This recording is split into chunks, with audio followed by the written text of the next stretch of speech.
시간에 가슴에 손을 얹고 함께 저를 따라서 고백하시면 좋겠습니다. 주님, 제가 여기 있습니다. 나에게 말씀하옵소서. 주의 종이 듣겠나이다. 아멘. 여러분, 성령님 살아계십니다. 눈에 보이지 않지만 이 자리에 우리와 함께 하십니다. 성령님께서 오늘 여러분 한 분 한 분의 심령 가운데 찾아오셔서 만지시고 말씀의 은혜를 주실 줄로 믿습니다. 2012년 8월에 미국 뉴욕타임즈에 아주 흥미로운 기사가 있었습니다. 텍사스 휴스턴에 있는 한 공항에서 있었던 일인데요, 그 당시 공항에는 반복적으로 증가하고 있는 민원이 있었습니다. 어떤 민원이었냐면, 수화물을 찾는 터미널에서 기다리는 시간이 너무나 길어진다는 그런 민원이 반복적으로 들어와서 그 책임자들이 골머리를 앓기 시작했습니다. 고민을 하다가 수화물 직원들을 대폭 증가시켰더니 조금 효과가 있었습니다. 그래서 비행기에서 내려서 이제 수화물을 찾는 데까지 걸리는 시간이 평균 8분대로 줄어들었다고 합니다. 이 수치는요, 미국 전국 공항 중에서도 굉장히 탑에 해당되는 그런 수치였습니다. 그런데 이상하게도 이 민원이 줄어들지 않는 것이었습니다. 혼란스러워진 책임자들은 현장에 나가서 조금 더 면밀한 분석을 하기 시작했는데요, 그들이 분석한 결과 총 8분의 대기 시간 중 승객들이 비행기에서 내려서 게이트에서 수화물 터미널까지 걸어오는데 1분이 걸렸다고 합니다. 그리고 그 수화물 터미널에서 짐을 찾는 데까지 기다린 시간이 7분이었습니다. 아무것도 안 하고 서서 기다리는 7분에 대해서는 불만이 계속해서 표출됐는데, 그 수화물 터미널까지 걸어가는 1분에 대해서는 어느 누구도 불만을 제기하지 않았다는 사실을 발견했습니다. 그래서 이 공항의 책임자들은 이제 전체 시간을 줄이는 대신에 수화물 게이트에서 기다리는 시간을 줄여봐야겠다 해서 그 수화물 터미널을 게이트에서 더 멀리 떨어뜨려 놓았다고 합니다. 그래서 승객들은 6배나 더 수화물을 찾으러 걸어가야 했는데, 놀랍게도 더 이상 그때부터 불만이 제기되지 않고 없어졌다라고 합니다. 오히려 승객들은 휴스턴의 공항을 칭찬하기 시작했습니다. 왜냐하면 그곳에 도착했을 때 이미 짐이 그들을 기다리고 있었기 때문입니다. 이 이야기는 우리가 경험하는 이 기다림의 경험이 총 기다림의 시간에 의해서만 좌우되지 않는다는 것을 우리에게 암시해 줍니다.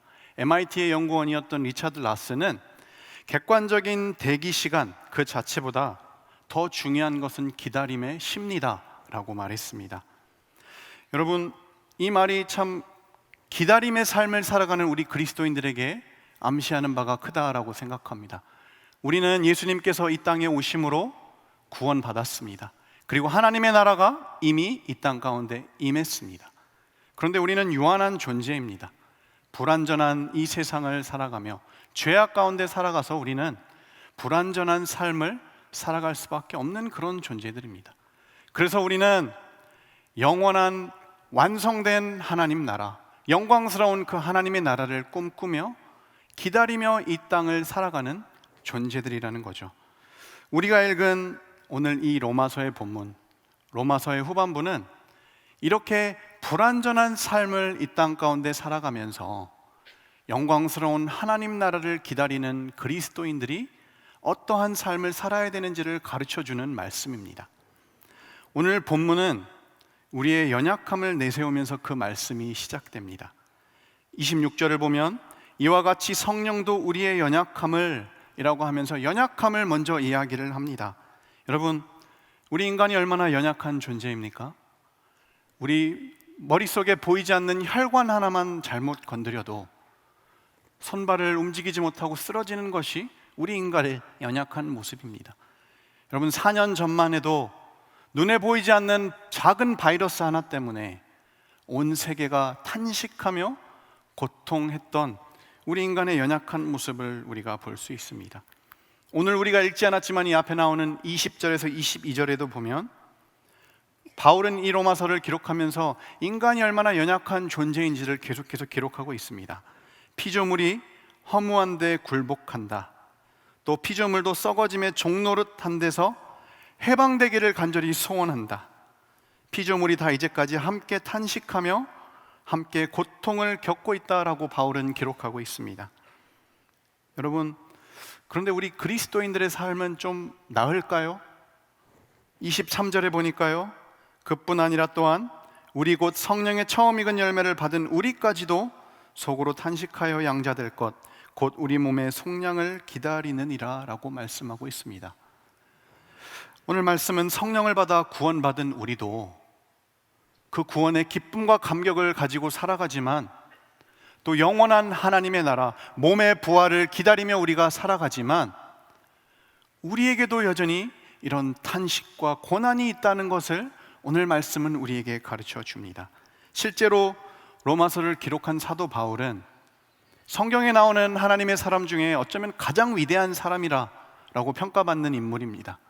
그런데 이런 사도 바울의 인생을 봤을 때 참 고난과 탄식으로 가득했던 그런 인생이었습니다. 복음을 위해서 평생을 헌신했는데 죽도록 매맞고 돌맞고 가는 곳마다 박해당하고 춥고 배고픈 그런 인생을 그가 평생을 살았다라고 그는 고백합니다. 바울의 이 탄식은 고린도후서 12장 8절에서 절정을 이루는데요, 바울이 산전수전 다 겪은 사람입니다. 그런데 바울이 고린도후서 12장 8절에서 내가 견딜 수 없는 거 한 가지가 있는데 내 몸에 있는 이 가시 때문에 내가 너무 고통스럽다라고 고백합니다. 얼마나 고통스러웠는지 하나님께, 하나님 제발 이 가시 좀 없애주시면 안 되겠습니까? 이 가시 좀 없애주시면 제가 하나님을 위해서 더 열심히 일할 텐데, 이 선교의 사명을 더 멋지게 감당할 텐데, 하나님 제발 이 가시 좀 어떻게 없애주시면 안 되겠습니까? 라고 바울이 탄식하며 하나님께 부르짖습니다. 그런데 하나님께서는 단호하게 안 된다라고 하십니다. 너 평생 그 가시 가지고 살아야 돼. 네 은혜가 내게 족하다라고 하나님이 말씀하십니다. 여러분, 사실 우리는 예수님을 믿으면 우리의 삶이 행복해질 거라고, 우리의 삶이 지금보다는 나아질 거라는 그런 기대가 은연중에 있습니다. 내가 예수 믿고 구원받은 하나님의 자녀로 살아가면 내가 믿음으로 어떠한 어려움이 와도 내가 이겨낼 수 있을 거라고 그렇게 확신하기도 합니다. 죄가 나를 유혹해도 넘어지지 않고, 더 이상 외롭지 않고 공허하지 않고 더 이상 고통스럽지 않을 거라고 우리가 생각하기도 합니다. 그런데 우리가 바울의 모습, 또 특별히 방금 말씀드렸던 그 바울의 이야기를 보니까요, 그렇게 하나님을 위해서 헌신했던 바울, 여러분, 하나님이 그 기도를 응답해 주시고 회복시켜 주시고 그 가시를 없애줘야 될 한 사람이 있다면 바울이 아니겠습니까? 그런데 하나님께서는 탄식하는 그 바울의 그 기도를 들어주지 않으십니다. 오히려 바울을 그냥 내버려 두는 것 같은 그런 모습을 이해하기가 어렵습니다. 사랑하는 여러분, 우리의 삶은 어떻습니까? 우리도 내가 구원받은 하나님의 자녀인 건 알겠습니다. 그런데 하루하루 삶을 살아가다 보면 참으로 무기력하고 늘 하나님 앞에 그런 연약한 존재로 서 있는 나의 모습을 볼 때마다 탄식이 나오는 것을 어떻게 할 수가 없습니다. 저와 친한 믿음의 친구요, 선배의 이야기가 이번 말씀을 묵상하면서 계속 생각이 났습니다. 정말 누구보다도 신실하게 하나님을 예배하고 삶의 자리에서 최선을 다해서 정직하게 일했던 그런 선배입니다. 이 선배가 결혼한 후에 그의 기도 제목이 뭐였냐면 수년이 지났는데도 아이가 생기지 않는 겁니다. 그래서 하나님 앞에 간절하게 생명의 선물을 위해서 기도했습니다. 모든 믿음의 친구들과 온 교회가 함께 하나님 생명을 허락해달라고 함께 기도했습니다. 수년이 지나고 나서 정말 놀라운 하나님의 기도의 응답으로 그 가정에 하나님께서 생명의 선물을 허락하셨습니다. 모두가 하나님의 놀라운 축복이고 은혜라고 감사하며 그 가정이 얼마나 기뻐했는지 모릅니다. 그래서 영어로 그 아이의 이름을 Promise, 하나님의 약속이라고 지었습니다. 정말 그렇게 하나님의 약속의 기쁨을 가지고 새롭게 출발했던 그 가정이었는데요, 몇 개월이 지나지 않아서 충격적인 소식을 전해 주었습니다. 알 수 없는 이유로 갑자기 열이 나고 아파하던 그 아이를 데리고 응급실에 가서 알 수 없는 이유로 계속해서 더 상황이 악화되어졌는데 응급실에 들어가서 어떻게 손도 써볼 도리가 없이 하나님께서 그 프라미스, 그 딸의 생명을 데려가셨다는 소식이었습니다. 처음 들었던 질문이 하나님 왜입니까? 하나님의 약속의 선물이 아니었습니까? 모두가 너무나 충격을 받았습니다. 그 프라미스의 부모님도 얼마나 고통스러워하든지 하루하루를 눈물로 보내며 괴로워하는 것을 곁에서 지켜봐야 했습니다. 참 어렵게 그 선배와 만나서 이야기를 하게 되었는데요, 만나서 제가 할 수 있는 말이 없더라고요. 그냥 그렇게 무기력하게 두 사람이 눈물을 흘리며 앉아 있는데, 어렵게 눈물을 흘리다가 그 선배가 입을 떼어서 하는 말이 제 가슴을 더 쳤습니다.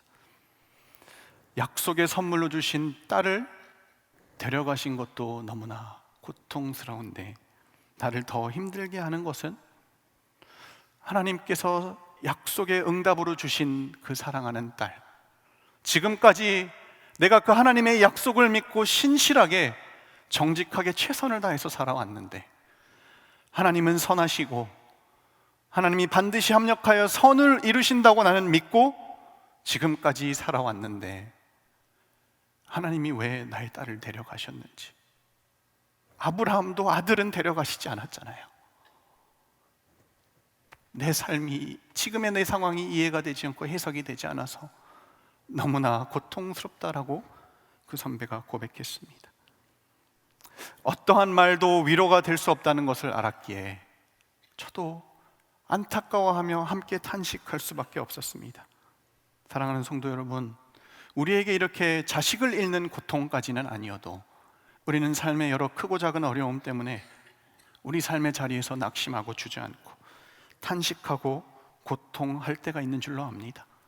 제 주변에 아는 분들의 최근의 소식만 들어봐도요, 하나님 앞에 목사가 되겠다고 헌신했는데 5년 안에 사랑하는 아버지와 어머니, 사랑하는 누나를 한꺼번에 데려가시는 하나님, 혼자 이 땅 가운데 남아서 외롭게 하나님을 바라보며 하나님 왜입니까? 라고 탄식하는 그런 목사님도 계십니다. 사랑하는 남편이 갑자기 쓰러져서 심장 수술을 하는 것을 괴롭게 죽음의 기로에 서서 사투를 벌이고 있는 남편을 바라보며 간절하게 기도밖에 할 것이 없는 권사님의 이야기도 있습니다. 날마다 힘들게 노동일을 하면서 가족을 위해서 일하고 있는데 사랑하는 딸이 학교에서 학교 폭력 피해를 입고 왕따 당하면서 너무나 괴로워서 자해하는 모습을 직접 봐야 했던 안타까운 아버지, 집사님의 이야기도 있습니다. 사랑하는 성도 여러분, 이뿐입니까? 말할 수 없지만 여기 있는 여러분 한 분 한 분의 삶 가운데 우리를 탄식하게 하고 괴롭게 하고 답답하게 하는 삶의 문제가 반복적으로 있는 것을 우리는 압니다. 혼란스럽고 아직 오지 않은 하나님의 응답과 은혜, 하나님 도대체 언제입니까? 하나님 언제 은혜를 베풀어 주시고 응답해 주실 것입니까? 많은 성도님들이 정말 하나님 사랑하고 하나님을 위해서 정직하게 하나님 이렇게 살아가는데, 하나님 왜 이렇게 그들의 마음이 아프고 찢어지고 탄식하며 눈물을 흘려야 되는 겁니까? 하나님, 영원한 하나님의 나라가 와서 우리를 회복시켜 주실 것을 분명히 알지만 이 기다림의 시간이 너무 길고 고통스럽게만 느껴집니다.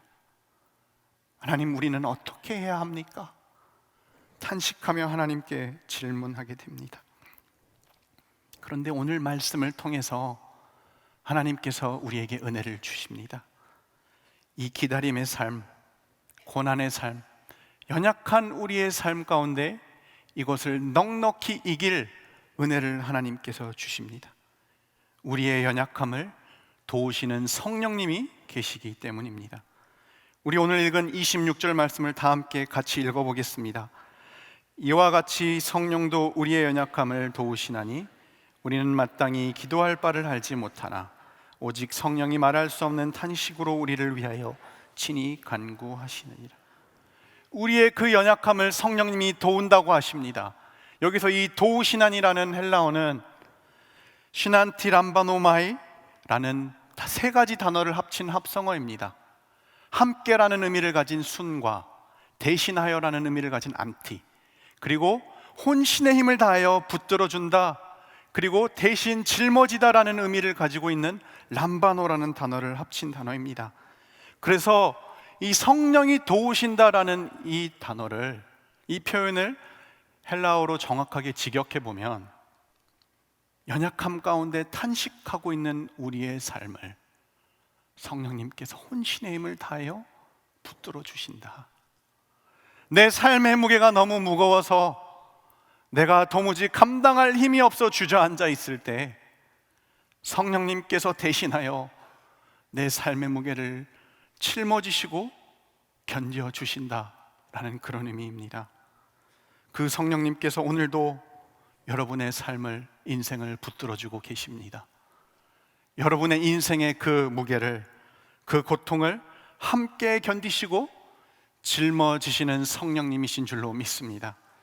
그 성령님이 지금도 이 자리에 우리와 함께 하셔서 우리의 마음과 생각을 다 아시고 우리를 위해서 기도하고 계십니다. 마음을 살피시는 이가 성령의 생각을 아시나니 이는 성령이 하나님의 뜻대로 성도를 위하여 간구하심이니라. 사도 바울은 곧 이어서 다음과 같이 우리에게 말씀합니다. 로마서 8장 28절 30절, 조금 긴데 중요한 말씀입니다. 우리 같이 한번 읽어보겠습니다. 우리가 알거니와 하나님을 사랑하는 자 곧 그의 뜻대로 부르심을 입은 자들에게는 모든 것이 합력하여 선을 이루느니라. 하나님이 미리 아신 자들을 또한 그 아들의 형상을 본받게 하기 위하여 미리 정하셨으니 이는 그로 많은 형제 중에서 맏아들이 되게 하려 하심이니라. 또 미리 정하신 그들을 또한 부르시고 부르신 그들을 또한 의롭다 하시고 의롭다 하신 그들을 또한 영화롭다 하셨느니라. 우리가 또 이 기다림의 삶, 고난의 삶, 탄식이 가득한 삶을 넉넉히 이길 수 있는 이유는 하나님께서 사랑하는 자들, 곧 뜻대로 부르심을 입은 자들에게 모든 것이 합력하여 선을 이루게 하시겠다고 약속하시기 때문입니다. 이 말은 그냥 세상 사람들이 말하는 것처럼 다 괜찮을 거야, 잘 될 거야, 그러니까 걱정하지 마, 다 해결될 거야 라고 위안 삼을 때 말하는 그런 표현이 아닙니다. 이 말씀은 하나님께서는 모든 것을 선하게 주관하시기 때문에 우리 성도들, 우리 자녀들의 삶 가운데 일어나는 모든 일들, 그게 기쁜 일이든 감사한 일이든 마음을 탄식하게 하는 그런 고통스러운 일이든 그 모든 것이 하나님의 계획 속에서 선하게 반드시 이루어질 것이라는 말씀입니다. 하나님께서 성령님을 통하여서 여러분 한 사람 한 사람을 예수 그리스도를 닮아가는 삶을 살게 하셔서, 그래서 넉넉히 오늘의 삶을 이기게 하시고 정말 영광스러운 하나님의 나라, 그 구원의 완성을 바라볼 수 있도록 우리를 인도하시겠다는 약속입니다. 30절에 보면요, 영화롭게 하셨느니라 라고 기록하고 있습니다. 영화롭게 하는 것은 아직 일어나지 않은 일입니다. 미래에 있을 일입니다. 그런데 오늘 말씀은 헬라어 원문을 보면 부정 과거형을 사용하고 있습니다. 헬라어에서 부정 과거형은 언제 사용하냐? 반드시 일어날 일, 필연적으로 무조건적으로 나타날 일에 대해서 부정 과거 시제를 사용합니다. 이 말은 우리를 영화롭게 하고 영광스러운 하나님 나라를 우리 삶과 우리에게 회복시켜 주실 그 일, 하나님께는 이미 이루어진 일이라는 겁니다. 그렇기 때문에 우리에게 소망이 있는 줄로 믿습니다. 사랑하는 여러분, 오늘 우리의 삶이 불완전하고 불확실할지라도 미래에 확실한 목적지가 있고 결과가 있다면 우리는 소망을 가지고 오늘의 이 불완전한 삶을 뚫고 나갈 수 있는 줄로 믿습니다. 오늘 여러분의 있는 그 삶의 자리에서 이 소망과 확신을 가지고 여러분과 함께 하시는 그 성령님과 함께 오늘 여러분의 그 불완전한 삶의 자리를 넉넉히 이기시는 여러분 될 수 있기를 축복합니다. 다시 한번 우리 일상의 이야기로 돌아와 보려고 합니다. 조심스러운 이야기지만 제게 큰 감동이 되었던 이야기가 있어 여러분과 나누려고 합니다. 제가 미국에 있을 때 한인 사회 가운데는 여러 번 소개가 되었던 그런 부부의 이야기입니다. 한국에서도 10여 년 전에 KBS 일요 스페셜에 소개되었던 그런 부부의 이야기여서 여러분 중에 기억하시는 분들도 있을 줄로 압니다. 미국 볼티모어에 올로와 메리 니콜스라고 하는 부부가 있었습니다. 이들은 시각장애를 가지고 있는 부부였습니다. 그래서 그들의 삶이 얼마나 고단했겠습니까? 그런데 여러분, 그뿐만 아니라 불임으로 인해서 자녀를 가질 수 없는 그런 고통도 그들이 가지고 있었습니다. 오랜 고민 끝에 그들이 아이를 입양하기로 결정하고 대한민국을 찾아옵니다. 그래서 대한민국에서 4명의 아이를 입양하는데 그들의 이름이 킴, 마크, 엘렌 그리고 세라입니다. 근데 놀라운 거는 입양했던 이 4명의 아이 다 자기들처럼 시각장애를 가지고 있는 아이들만 골라서 입양을 했습니다. 근데 이 막내 딸이 세라인데요, 이 세라는 시각장애 외에도 중증 정신지체를 가지고 있었습니다. 이 방송에 나올 당시에 그녀의 나이가 25살이었는데 입양되었을 때 2살 때의 지능을 그대로 가지고 있었다고 합니다. 그래서 일상 언어 소통이 되지 않습니다. 아니, 말하는 자체가 어려워서 말을 못합니다. 그리고 뭐가 답답하고 필요하고 마음에 안 들 때 그냥 머리를 벽이나 물체에 이렇게 박기 시작하는 행동을 계속적으로 했습니다. 하루는 식사하는데 가족이 다 식사를 마치고 앉아 있는데 이 세라가 뭐가 필요한지 계속 이렇게 울부짖기 시작하는 겁니다. 눈이 보이지 않는 부모님이 어떻게 세라를 도와줄 수 있을까 걱정했는데 정말 놀랍게도 이 부모님은 세라가 무슨 말을 하는지를 알아듣는 겁니다. 그리고 뭐가 필요한지, 뭐가 불편한지를 알아서 응답해주고 그 필요를 도와주고 채워주는 모습을 보았습니다. 조금 더 시간이 지나서 몸이 불편한지 계속 고통스러운 표정을 지으면서 더 큰 목소리로 탄식하기 시작합니다. 이렇게 부르짖기 시작하는데 책상에 식탁에 머리를 더 심하게 이렇게 박기 시작하는 겁니다.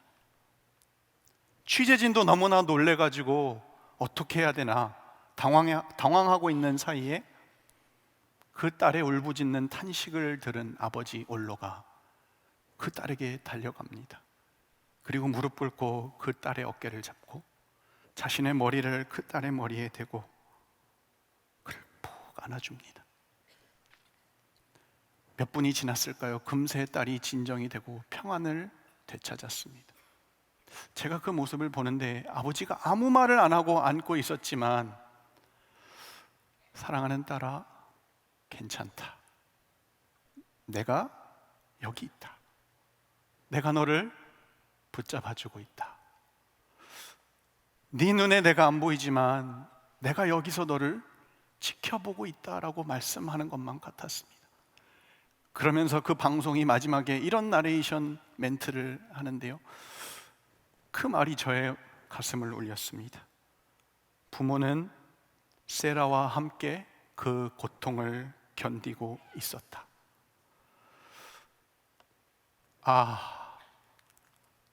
성령님이 이런 모습이 아닐까. 연약한 나를 바라보면서 내 인생의 앞길이 보이지 않아 탄식하며 어떻게 해야 될지 몰라 우왕좌왕하고 있는 연약한 내 모습을 바라보면서 그 나를 바라보는 성령님의 모습이 이런 모습이 아닐까. 괜찮다, 다니엘아. 내가 여기 있다. 내가 너와 함께 있다. 내가 너를 붙들고 있다 말씀하시는 그 성령님의 음성이 들리는 것 같아서 눈물이 났습니다. 사랑하는 성도 여러분, 우리의 연약함 때문에 말할 수 없는 탄식으로 주저앉아 있을 때 성령님이 우리와 함께 하시고 우리를 위해서 기도하고 계십니다. 내 앞길이 보이지 않아 그 기다림의 시간 동안에 탄식하며 괴로워하고 있을 때, 내 인생의 이 무게를 내가 혼자 감당할 수 없어서 어떻게 기도해야 될지도 몰라 그냥 울부짖는 것처럼 하나님 앞에 눈물 흘리고 있을 때 성령님이 그 무게를 우리와, 그 고통을 우리와 함께 견디시고 감당하며 우리를 안아주고 계시는 줄로 믿습니다. 사랑하는 성도 여러분, 예수님께서 십자가에서 우리의 모든 죄악을 담당하신 것처럼 성령님께서, 보혜사 성령님께서 고아와 같이 우리를 절대 내버려 두지 않으십니다. 우리의 고난과 아픔을 담당하시겠다고 약속하십니다. 사랑하는 성도 여러분, 혹시 여러분 오늘도 기쁨의 자리에, 이 예배의 자리에 나왔지만 혹시 마음 한켠에 탄식의 자리가 여러분의 삶 가운데 있진 않으십니까? 기다림에 지쳐서 하나님 앞에 어떻게 기도해야 될지 몰라 고통하고 있는 여러분의 삶의 모습이 있습니까? 그런데 여러분, 두려워하지 마십시오. 담대하십시오. 강하고 담대하십시오.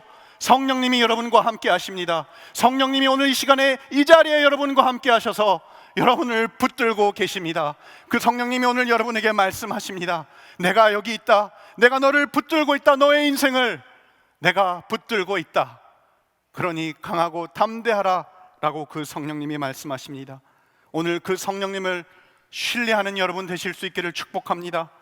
오늘 그분께 우리의 삶을 맡겨드리고 다시 한번 일어나는 은혜가 있기를 주님의 이름으로 축복합니다.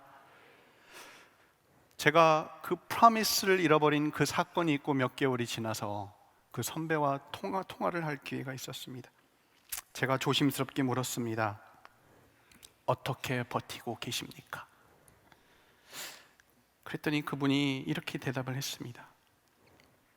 내가 하나님의 그 약속의 선물을 주셨는데 왜 다시 그 선물을 이렇게 잔혹하게 뺏어 가셨는지 나는 잘 모르겠다. 그리고 아마 평생 그 이유를 알 수 없을 것 같다.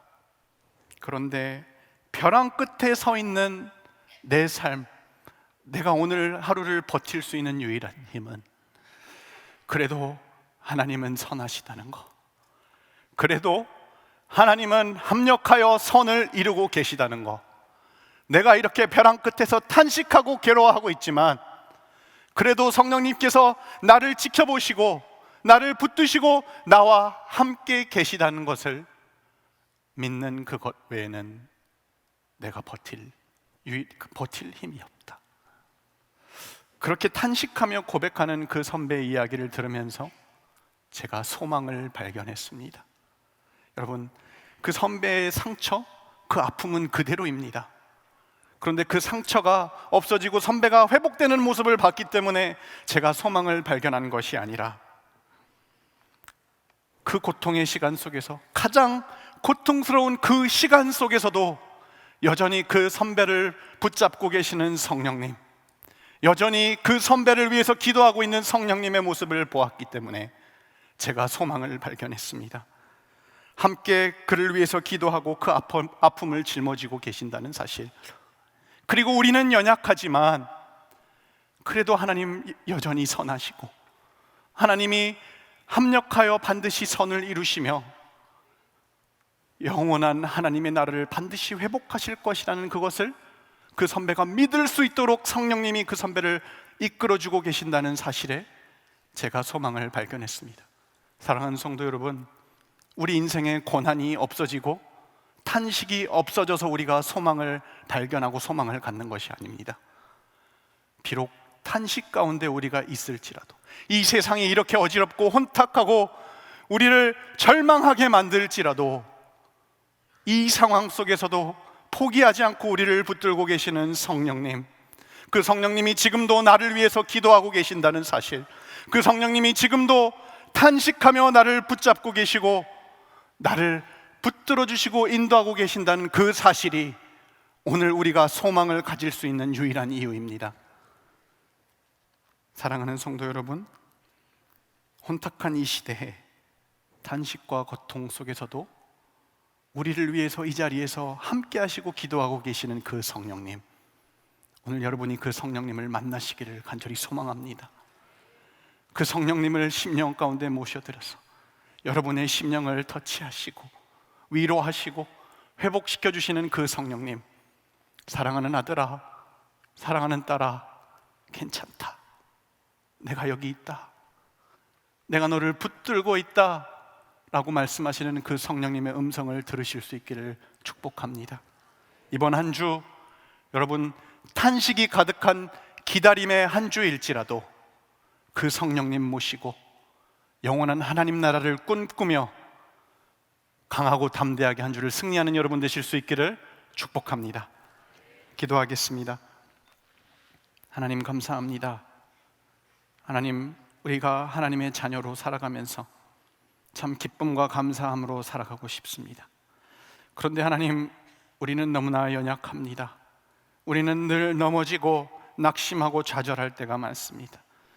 정말 하나님의 자녀답게 살고 싶지만 우리의 현실은 녹록지가 않습니다. 그래서 오늘 하나님께서 성령님을 우리 가운데 보내주신 줄로 믿습니다.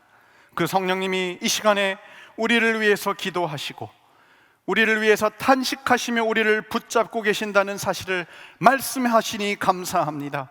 하나님, 이번 한 주간 기다림의 삶 가운데 지쳐있는 성도들, 탄식하며 가정의 문제로, 재정의 문제로, 일터의 문제로 하나님 앞에 탄식하며 어찌할 바를 몰라 하는 성도들의 삶을 하나님 기억하여 주시고, 이 시간에 성령님 만져주시고 함께 하심으로 한 주간의 삶 가운데 넉넉히 이기는 우리 모든 한숨한교회 성도들 되게 하여 주옵소서.